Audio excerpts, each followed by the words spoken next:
The city was full of cameras. On streets, in shops, in parking garages, almost everywhere. Yet someone was killing people without ever being seen. The first woman was found early in the morning. Rain had washed most of the blood away. She lay between two dumpsters behind a closed restaurant. Her name was Laura. She was not rich, not famous. Just a normal woman going home after work. Her purse was still on her shoulder. Her phone was still in her pocket. Nothing was stolen. She was stabbed once. One clean wound. Fast. Silent. Police checked the cameras. They saw Laura walk into the alley alone. They never saw anyone follow her. They never saw anyone leave. It was like she died by herself. At first, police thought the cameras failed, so they checked others. Street cameras, traffic cameras, nearby shops. Laura appeared everywhere. Her killer appeared nowhere. 3 weeks later, another body was found. This time, it was a man named Michael. He was found in an underground parking garage. Cameras showed him parking his car, stepping out, looking at his phone. Then nothing. The next image was his body on the ground. Same kind of wound, same silence. No fight, no warning. Again, no killer on camera. Now police were afraid, not because someone was killing, but because no one could see how. The FBI took over. They did not talk to the media. They did not rush. They watched. They studied the city like a map. They marked every camera, every angle, every blind spot. Slowly, they noticed something. There were thin paths through the city where cameras did not reach. Small gaps, corners, shadows. Someone knew these paths. Someone walked through them like they were roads. The third victim was young, a college student, only 22. She was found on a bridge late at night. Cars passed below her. People drove by, unaware. Her phone was missing. That scared the FBI. Because phones record everything, someone knew to take it. The FBI looked into the victims' lives. They had nothing in common at first. Different ages, different jobs, different places. But then something small appeared. All three had recently filed complaints, small complaints, nothing serious. But all were handled by the same city office. A quiet office, a boring office. The FBI checked the employees. Most were normal. One man stood out, not for what he did, but for what he didn't have. No social media, no photos, no online presence. His name was Daniel Mercer. He had worked there for years, always quiet, always alone. The FBI followed him, and something strange happened. Every time they tried to track him with cameras, he disappeared. Not once, every time, like he knew where cameras could not see. The FBI found a notebook. Inside were hand-drawn maps, cameras marked in red, blind spots circled in black. At the back was a list of names. 3 names were crossed out. The FBI understood. This man was not hiding from cameras. He was living between them, and he wasn't finished. The FBI did not arrest Daniel Mercer right away. That was the hardest part. They knew something was wrong with him. They could feel it in their bones. But feelings were not enough. To arrest a man, they needed proof. Not suspicion, not fear, not instinct. And Daniel Mercer gave them nothing. He woke up every morning at the same time. He went to work. He processed complaints. He smiled politely when spoken to. He ate lunch alone. He went home. He looked like a man who barely existed. That made him dangerous. The FBI began watching him in person. 2 agents at a distance. Then 4, sometimes 6. They rotated cars, changed clothes, changed clues. He never looked over his shoulder, never sped up, never slowed down. But every night when he walked the city, something strange happened. He vanished, not physically, but digitally.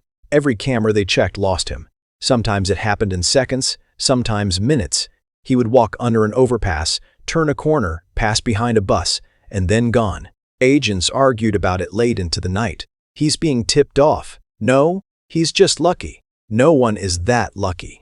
One analyst finally said something no one wanted to hear. He's not avoiding cameras after the fact. He's moving as if cameras don't exist. That sentence changed everything. The FBI stopped asking how Daniel avoided cameras. They started asking how he learned where they worked. They pulled his employment history. Daniel had worked for the city for almost a decade. His job required handling public complaints, noise issues, property disputes, parking violations, harassment reports. Every complaint included names, addresses, schedules, routines. People unknowingly described their lives to him, and Daniel listened. But that wasn't enough to explain his skill. So they went deeper. They looked at his past. Daniel grew up quiet, not abused, not loved either. He was invisible in school. Teachers forgot him. Classmates ignored him. He learned early that being unseen was safer. As a teenager, he walked for hours, not for exercise, for observation. He noticed things others didn't. Which streetlights flickered, which alleys stayed dark, which intersections cameras covered and which they didn't. It became a game, a private one.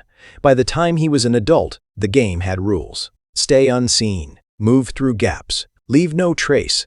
The FBI found old notebooks in his childhood home. Maps. Crude at first, then detailed.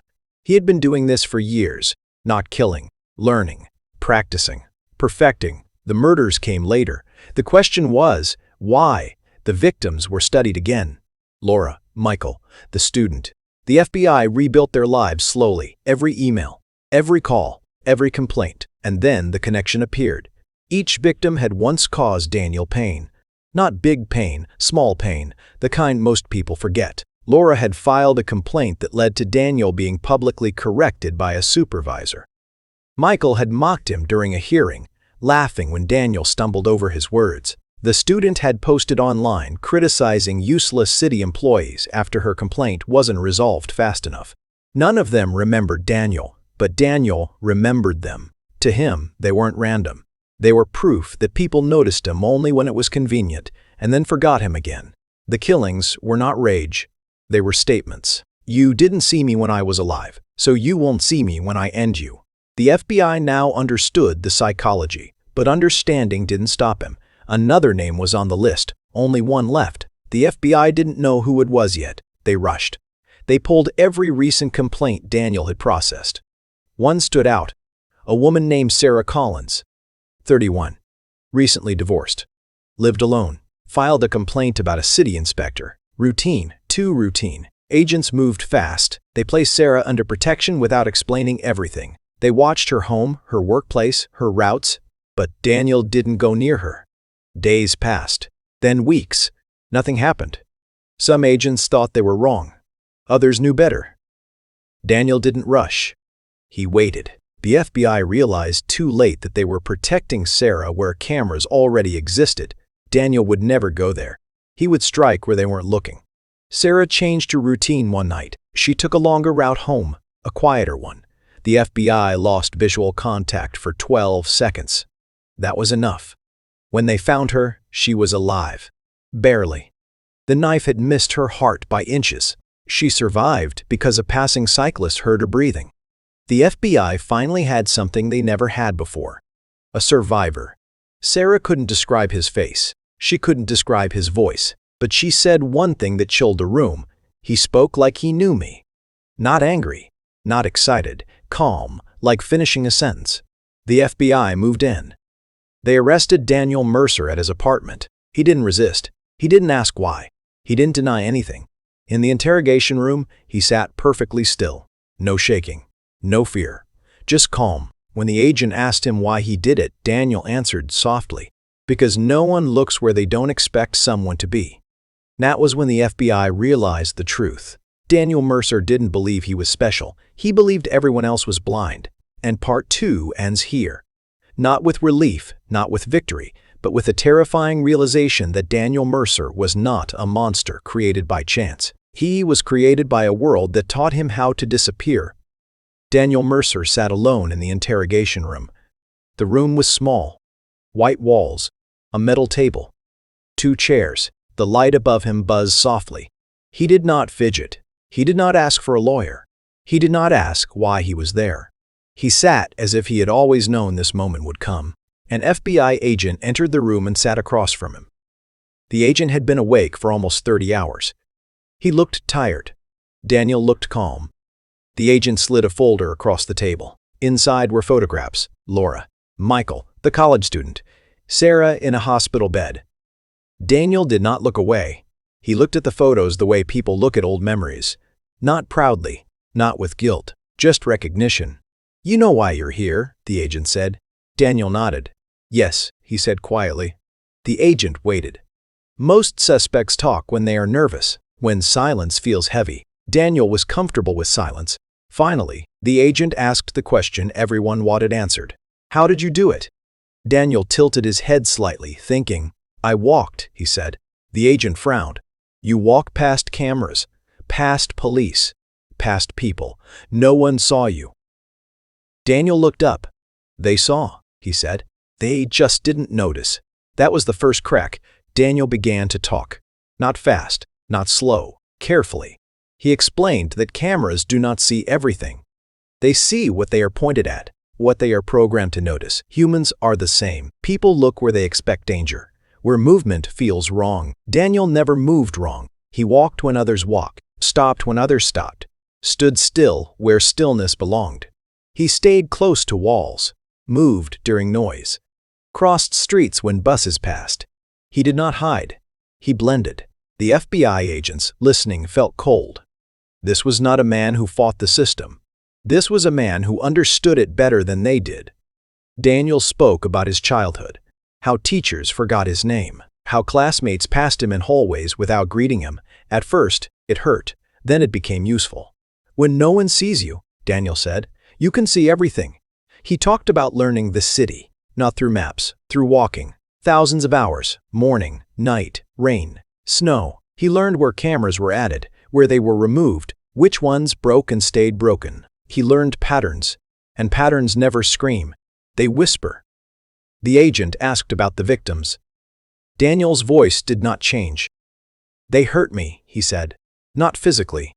Emotionally. Public embarrassment, mockery, dismissal. They didn't remember me, he said, but I remembered them. To Daniel, killing them was not violence. It was correction. The agent felt sick.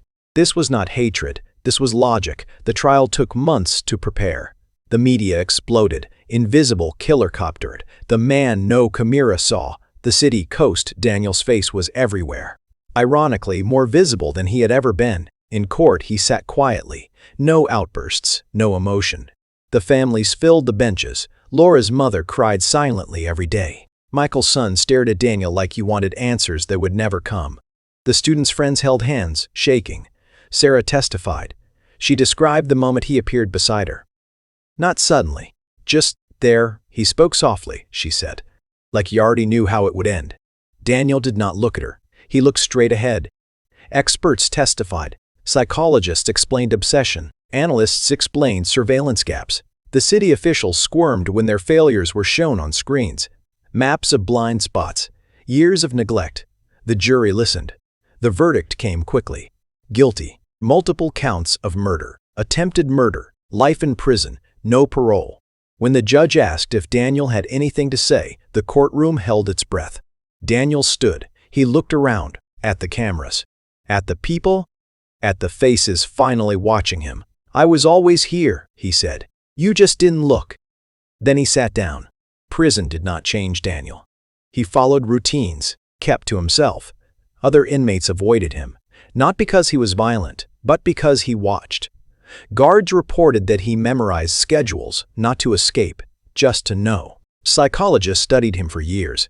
They wrote papers, gave lectures, but none of them could fully explain him, because Daniel Mercer was not born broken. He was shaped by neglect, by systems, by blind spots. The city changed after the case. New cameras were installed, better coverage. But something else changed too. People began to look around more, at quiet co-workers, at people no one noticed. The FBI closed the file. But one agent kept a copy of Daniel's journal, the maps, the notes. Sometimes he looked at them late at night and wondered how many others were walking unseen, not killers, just people, invisible. Because the scariest part of this story was never that a man avoided cameras. It was that he learned how to disappear because no one ever taught him how to belong. And the world only noticed him after he taught it how blind it was.